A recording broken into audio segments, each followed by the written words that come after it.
Welcome to Flashpoints. I'm Jeff Pegues, joined as usual by CBS News senior national security analyst Juan Zarate. Jeff, good to see you. Is a coalition forming to take on ISIS?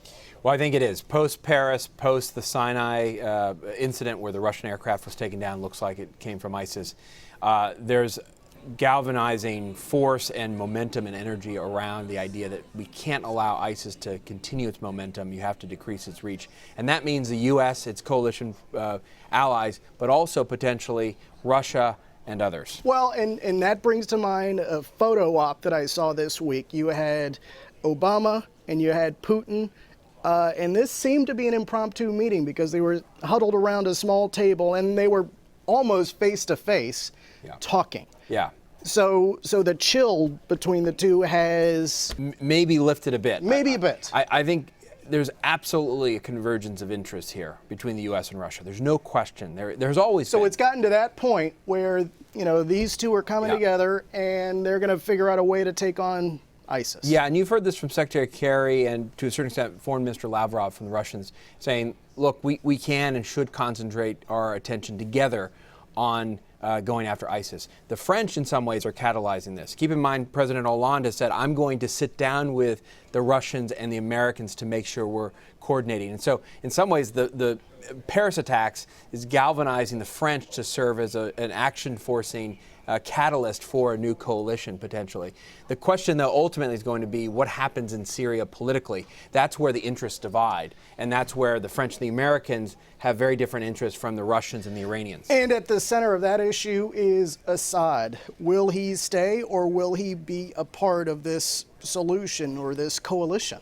Well, Jeff, this is my opinion, and we've talked about this, but I think we've made de facto peace with the fact that Assad is in power, at least for now. What do you mean? Well, post his use of chemical weapons, when we had the red line and we didn't do anything to take him out, after the president had declared him illegitimate, after all of his atrocities, there was a sense that that was a moment of empowerment for Assad, where Russia backed him diplomatically, and where we had, in essence, made peace with ourselves to say, look, we can't have the fall of a regime and have these Islamic extremist marauders taking over Damascus. It's part of the reason why in our training program, which has failed so miserably, we weren't allowing those we were training to actually fight Assad.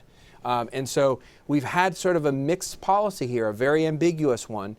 And so in some ways we've made peace with Assad, even though I think that's a huge mistake because Assad is a driver for the extremists. He's a galvanizing element of why so many foreign fighters have come to fight there. And a future with Syria can't be a future with Assad at its head. All right, so what are the chances that this coalition comes together, and how soon, if it does come together, how soon does it form and actually go into Syria and fight? Well, I think there's two tracks. One is what happens on the ground, and I think it's very possible that with the French driving this, you're going to see much more aggressive activity together to go after places like Raqqa, the ISIS Well, we've seen a lot of capital. airstrikes already, but are they making a difference? I mean, the media doesn't see much. Right. We're not seeing video, a lot of video of these airstrikes. Are they really making a difference? I think they're helping, and I think they're helping to the extent that they're intensifying in pace. They're going after supply lines. They're going after leadership. All that matters. The pace matters. The targeting matters. And so to the extent that you have the Russians, the French, the Brits, the U.S. all hitting different and key sites, that's helpful because then ISIS has to hunker down. They can't project power. But the second part is actually the political part. And you've seen this out of Vienna where there's an attempt to kind of create a political roadmap out of this mess. And that is where you're going to see some compromise where perhaps Assad stays for a bit, but you have a transition to a coalition government in Syria itself that sees Assad going, but has the Alawis and others still in power. You called it a mess, and it seems pretty complicated, so we'll have to see where this goes. We have to watch it. For Juan Zarate, I'm Jeff Pegues, and that is Flashpoints.